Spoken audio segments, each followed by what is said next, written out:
నమస్కారం. రాబోయే యుద్ధాలన్నీ కూడా జల యుద్ధాలే అని ఎప్పటి నుంచి అనుకుంటున్నాం. తెలంగాణ, ఆంధ్రప్రదేశ్ రాష్ట్రాల మధ్య కూడా ఈ జల ఖడ్గం మరీ రాజుకుంటుంది. ఇటీవల వాటాల పంచాయతీ మొదలైంది. వాటాల పంచాయతీలో గత జల సేతు బంధనంలాగా గతంలో కేసీఆర్ గారు ఏం పొరపాటు చేశారు, ఇప్పుడు రేవంత్ రెడ్డి ఏం పొరపాటు చేస్తున్నారు, గతంలో జగన్మోహన్ రెడ్డి కేసీఆర్ గారి సిమిలాకతై మరి పోతిరెడ్డిపాడు ద్వారా నీళ్లు ఎందుకు పోయినాయి, అంతకుముందు కాంగ్రెస్ హయాంలో రాజశేఖర్ గారి హయాంలో పోతిరెడ్డిపాడు 4 తూములు 11 తూములు ఎట్లయినాయి, ఆ 11 ఈ 4 15 ఎట్లయినాయి, ఇవన్నిటి మీద రోజు రాద్ధాంతం కొనసాగుతుంది. నీటిలోన జ్వాలరేగా మన మంట ఏటులో ఆరును అన్నట్టు నీటిలోని జ్వాల రేగుతున్నది. ఇప్పుడు సమస్య ఏంటంటే బనకచెర్ల, ఏదైతే గోదావరి బనకచెర్ల ప్రాజెక్టు మీద పెద్ద వివాదం కొనసాగుతున్నది. రెండవ వివాదం ఏమో కృష్ణా నది మీద ఏదైతే గత జల సేతుబంధనం అన్నాను కదా, ఇప్పటిదాకా తమ వాటా కంటే నీళ్ళు ఎక్కువ వాడుకున్నది. వాటా విషయంలో చాలా పంచాయతీ ఉన్నది.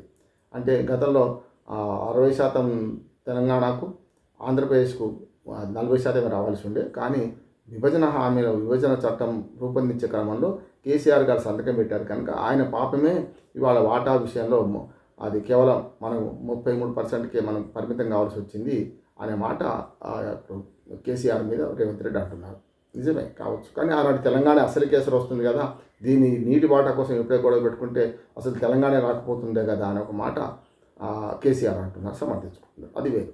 కానీ ఇటీవల ఏంటంటే కృష్ణానదిలో ఉన్న నీళ్లలో ఎక్కువ నీళ్లు కాంగ్రెస్ ప్రభుత్వం వచ్చినాక ఈ సంవత్సరంలో ఎక్కువ నీళ్లు ఆంధ్రప్రదేశ్ వాడుకుంది అని, ఉన్న నీళ్లను ఈ పద్ధతిలో పంచుకోండి అని కృష్ణా ట్రిబ్యునల్ మొన్న ఆదేశం ఇచ్చింది.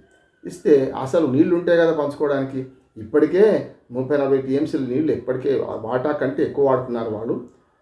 ఆ లెక్క ప్రకారం మొత్తం ఉన్న నీళ్లు మొత్తం మాకు ఇచ్చిన మా వాటా మాకు రాదు అని తెలంగాణ ప్రభుత్వం అంటుంది. అంటే ఏమైంది, నీళ్లు పోతున్నాం కళ్ళు మూసుకున్నారు. ఇప్పుడు టెలిమెట్రీ పెట్టమనే ఆలోచన ఇప్పుడు కదా కృష్ణానదిలో, ఎప్పుడో నాగార్జున సాగర్లో చంద్రబాబు నాయుడు కేసీఆర్ గారు అటు ఇటు ముఖ్యమంత్రి ఉన్నప్పుడే పెద్ద గొడవ జరిగింది.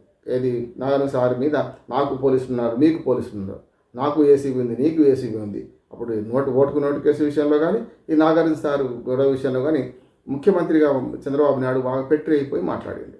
ఏమైంది, అసలుకే మోసం వచ్చింది, అయిపోయింది. ఓటుకు నోటు కేసులలో రేవంత్ రెడ్డి ఇరికిపోయిండు, అది వేరే సంగతి జరిగింది. కనుక నాగార్జున సాగర్ విషయంలో కేసీఆర్ చంద్రబాబు నాయుడు ఉన్న అదే పంచాయతీ. కేసీఆర్ జగన్మోహన్ రెడ్డి ఉన్నప్పుడు సరే ప్రగతి భవన్ పిలిచిండు, ఆ మొత్తం మీద కొంచెం అమికబుల్ సెటిల్మెంట్ అయ్యేది. కానీ వాళ్ళిద్దరు కలిసిండు, వాళ్ళిద్దరు దొంగ మిత్రులు మంచి మిత్రులు అని రకరకాలుగా ఆరోపణ చేసి వాళ్ళిద్దరిని దూరం చేసేసిండు.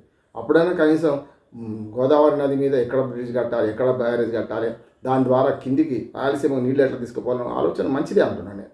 నీళ్లు ఎవరికైనా నీళ్ళు అవసరమే, ఏ ప్రజలకైనా నీళ్ళు అవసరమే, మన ప్రజలే. కానీ ఎట్లా ఇవ్వాలి అంటే ఇంకొకరి అన్యాయం చేసి ఇవ్వద్దు కదా, అక్కడే వస్తుంది సమస్య అంతా. తెలంగాణ ప్రాజెక్టులు పండబెట్టి కృష్ణానది మీద అప్పుడు మనకు పోతిరెడ్డిపాడు ద్వారా కాలువ ద్వారా కింది నుంచి నీళ్లు తీసుకెళ్ళే ప్రయత్నం చేసింది కనుక 4/11 తూములనే 11/18 తూములకు వచ్చింది ఇప్పుడు. కనుక అది అన్యాయం జరిగింది. అన్యాయంలో ఆ తిలాపాప తలా పిడికాడు అందరూ చేసిండ్రు. ఇప్పుడు జరగాల్సింది ఏంది విడిచిపెట్టి ఉన్న నీళ్లు కూడా పోయే పరిస్థితి తీసుకొచ్చి కాంగ్రెస్ ప్రభుత్వం మరి గుడ్డి గురానికి పడుదోమినరా మొత్తం మీద ఇప్పుడు మేల్కొని వచ్చి మా నీళ్ళే పోయినాయి, నీళ్లు పోయానంట, సొమ్ములు పోనాయంట అని ఒక నవల ఉన్నది. ఇది మన రత్తాల రాంబాబు సినిమాలో మన మన ఎవరు రాచకొండ విశ్వనాథ శాస్త్రి గారు రాసిన నవల సొమ్ములు పోనాయంట అంటారు. ఇప్పుడు సొమ్ములు కాదు, నీళ్లు పోనాయంట. మరి ఏమైనాయి అంటే నీళ్లు పోయినాయి. కనుక పోయిన నీళ్ళ గురించి లాభం లేదు, కానీ వచ్చే నీళ్ళన్నా వచ్చే సంవత్సరం అన్నా పక్కడి మందికి మన నీళ్ళు మనం వాడుకునే ప్రయత్నం చేయాలి. అది పక్కన పెడదాం.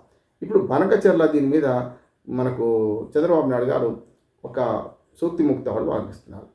నీళ్లు సముద్రంలో వృధాగా పోయే నీళ్లు పోతే ఏమిటి, మేము వాడుకుంటే తప్పేంతలైతే అంటున్నారు. వృధాగా పోయే నీళ్ళు ఎప్పుడు నిర్ణయం అవుతాయి, మీదివాడు వాడుకోకపోతే వృధా పోతున్నాయి. మీదివాడు వాడుకోవాలి కదా, వాడుకోవాలంటే దానికి కావాల్సిన పర్మిషన్లు ఆయా ప్రాజెక్టులకు ఇవ్వాలి కదా. మీరు కాళేశ్వరం కట్టుకుంటే నేను వద్దనిలే కదా, ఇప్పుడు కింద వద్దనిలే కదా, కాళేశ్వరం కట్టుకుంటే చూడలేదా, మేము కట్టుకుంటే మీకేం అభ్యంతరం అని రెండో అభ్యంతరం వ్యక్తం చేస్తున్నాడు చంద్రబాబు నాయుడు గారు. తెలిసినవాడు, 45 ఏళ్ళు ఇండస్ట్రీ రాజకీయాల్లో పండినవాడు, 4వ ముఖ్యమంత్రి, అప్పుడు 9 ఏళ్ళు, మొన్న 5 ఏళ్ళు, ఇది ఒక సంవత్సరం, అంటే 9.5-15 సంవత్సరాల నుంచి ముఖ్యమంత్రిగా ఉన్నారు. ఆయన తెలియదా కాళేశ్వరం మీద ఎన్ని కొర్రెలు పెట్టిండ్రు తెలియదా? అంతే. ప్రాణహిత చేవేళ్ళు ఆల్రెడీ ఉన్నదే పథకం, ప్రాణహిత చేవేళ్ళని పేరు మార్చి కాళేశ్వరం అన్నారు, కింద కట్టుకున్నారు. అంతే తప్ప ప్రాణహిత నీళ్ళు ఆంధ్రప్రదేశ్ వాడుకోలేదు, మనకు గోదావరి నీళ్ళు ఆంధ్రప్రదేశ్ వాడుకోలేదు కదా. కనుక మీరు అది కట్టుకుంటే మేము వద్దాం, ఇది కట్టుకుంటే వద్దానని అంటే అట్లా ఉండదు. వాటాలు తేలేదాకా కట్టుకోవద్దు అనేది నిజమైన న్యాయ సూత్రం. పైన వచ్చే నదిలో కింది నీళ్లు పళ్ళ మెరుగు నిజం దేవుడు ఎరుగు. నిజం దేవుడు ఎరుగుతాడో ఏమో నాకు తెలియదు, కానీ నీరైతే కిందికి పోతాయి. పోయే క్రమంలో మీది ప్రాజెక్టులు ఏవైతున్నాయో సీతారామ ప్రాజెక్టు కానీ భద్రాద్రి కానీ చాలా చెప్తున్నాయి కదా. మనకు గతంలో ఇచ్చంపల్లి పోయింది, ఎప్పుడో పోయింది, మునిగే పోయింది. ఇచ్చంపల్లి ప్రాజెక్టు ఎడో పోయింది తెలియదు. కనుక ఖమ్మం జిల్లాలో కట్టుకుంటున్న ప్రాజెక్టులు అన్నిటికీ అనుమతుల కోసం మీరు వ్యతిరేకించకుండా ఉండి అప్పుడు బనకచెల్ల కట్టుకుంటామంటే ఎవరైనా వద్దాను బనకచెల్ల నీళ్ళు తీసుకుపోతామంటే. ఇప్పటికే పట్టిసీమ ద్వారా మనకు 85 టీఎంసీలు 200 టీఎంసీల నీళ్ళు తీసుకెళ్తున్నారు. ఆ తీసుకెళ్లే క్రమంలో 85 టీఎంసీల నీళ్లు కర్ణాటకకు తెలంగాణకు రావాల్సి ఉంది. 40 టీఎంసీలు కర్ణాటక 45 టీఎంసీలు కర్ణాటకకు 40 టీఎంసీలు తెలంగాణకు రావాల్సి ఉంది. దాని లెక్కపత్రం చూసుకొని సంతకం పెట్టరు. దాని గురించి ముంచట్లేదు. అంటే ఎప్పటికప్పుడు రాజకీయ వివాదంగా నీళ్ళల్లో మంటలు రేగే ప్రయత్నం చేస్తున్నారు తప్ప అసలు వివాదం తెగుతలేదు. ఇప్పుడు నేనేమంటున్నానంటే చంద్రబాబు నాయుడు గారు ఏదైతే అంటున్నారో దానిలో 2 అసత్యాలు ఉన్నాయి. ఒకటేమో మీరు కాళేశ్వరం కట్టుకుంటే మేము వద్దని లేదు కదా, వద్దన్నారు. కాళేశ్వరానికి ఆపిండ్రు, రకరకాల అనుమతులు లేవన్నారు. పోలవరం కూడా వీళ్ళు ఆపిండ్రు. కానీ ఏమైంది, పోలవరం ఏమో కేంద్ర ప్రభుత్వం మంజూరు చేసింది, పోలవరం కట్టుకోమన్నది. ఇటుపక్కనేమో కాళేశ్వరం కట్టుకోవడానికి కూడా కేంద్ర ప్రభుత్వం అనుమతి ఇచ్చింది. గ్రీన్ ట్రిబ్యునల్ నుంచి అన్ని రకాల అనుమతులు వచ్చినాక కాళేశ్వరం కట్టుకున్నారు. పోలవరం పట్ల కూడా అభ్యంతరాలు లేవు, మాకు కట్టుకొని అంటే వాళ్ళు బతకాలి మనం బతకాలి, జియో ఔర్ జీనదో అనే సూత్రాన్ని కేసీఆర్ గారు కూడా పాటించారు. ఇప్పుడు మేము బనకచెల్లకపోతే మీకేం తప్పు మీద నష్టము అంటే మీ ప్రాజెక్టులు మీరు కట్టుకోండి, మా మేము కట్టుకుంటాం అని అంటున్నారు. మీ కట్టుకోండి అనే మాటనే కాగితం మీద పెట్టమని తెలంగాణ ప్రజలు అంటున్నారు, తెలంగాణ ప్రభుత్వాలు అంటున్నాయి. అంటే మీరు కట్టుకొని అంటున్నారు కదా. గోదావరి మీద ఇప్పటిదాకా తెలంగాణ ప్రపోజ్ చేసిన ప్రతిదాన్ని కూడా అంశాన్ని ఒప్పుకుంటే అప్పుడు మిగులు జలాలు ఉన్నాయా లేకపోతే నిజంగానే గోదావరిలో నీళ్లు లేవని కాదు, నీళ్లు ఉన్నాయి. కానీ నీళ్లు ఉన్నాయి కానీ ఎవరి వాటాలు వాళ్ళు పంచకుండా నీళ్లు పంచుకుంటే ఎట్లా? కృష్ణానది పరిస్థితి మనది కూడా అవుతుంది కదా. కృష్ణానదిలో నీళ్లు లేవు, నీళ్లు లేని కాడ మనం బాధలు పడుతున్నాం. నీళ్లు లేని కాడ పర్మిషన్ కోసం పట్టినాం. దక్షిణ తెలంగాణ ఎడారి చేసినాం.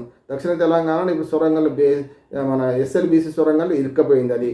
కనుక ఇది జరగకుండా ఉండాలి, మళ్ళీ కాకుండా ఉండాలంటే కృష్ణా జలాల్లో వాటా తేలాల్సిందే.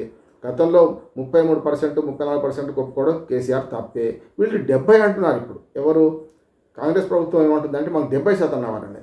నా ఉద్దేశం అయితే అకమించి కూడా అడగడానికి వీల్లేదు. నా ఉద్దేశం అంటే 60, ఇది సేమ్ వాటాలు మారాలి.